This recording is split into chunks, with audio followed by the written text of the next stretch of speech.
Well, this back and forth here on the world stage continues, and now it's expanding to the European Union. It was China in the crosshairs of the Trump administration in terms of trade. And of course, they have stated some things like they have been ripping us off in this area and that area, which has been true.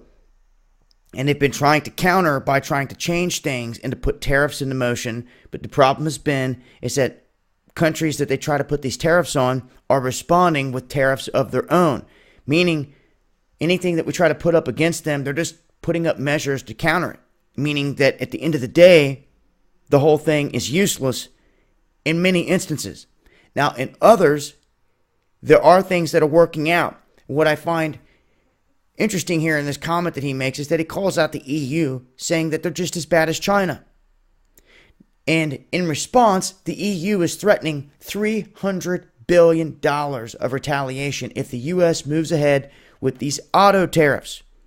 But Trump makes statements like this and says, why should we continue protecting our little European allies when they're not doing the same for us?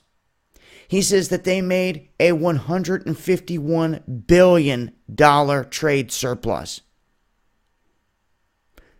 Last year, the European Union made $151 billion in a trade surplus off the United States. You know what we have from them? A deficit. A deficit. If anybody cares out there, this is where it sits to update the situation in terms of this global back and forth between these countries. You can expect things to heat up between the United States and the EU here. And I find this very interesting on the military front because he also makes comments about how much money they've been throwing toward NATO to try to keep that going. And then all the talk here of trying to make peace with Russia. And then London stepping up saying, oh no, we're going to be in shambles if you do that.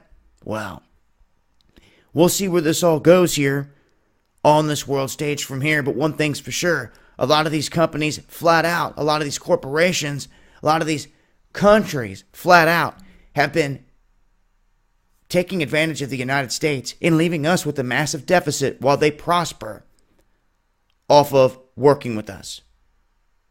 So things have to even out here at some point where we see some gains rather than massive deficit when doing business with these other countries.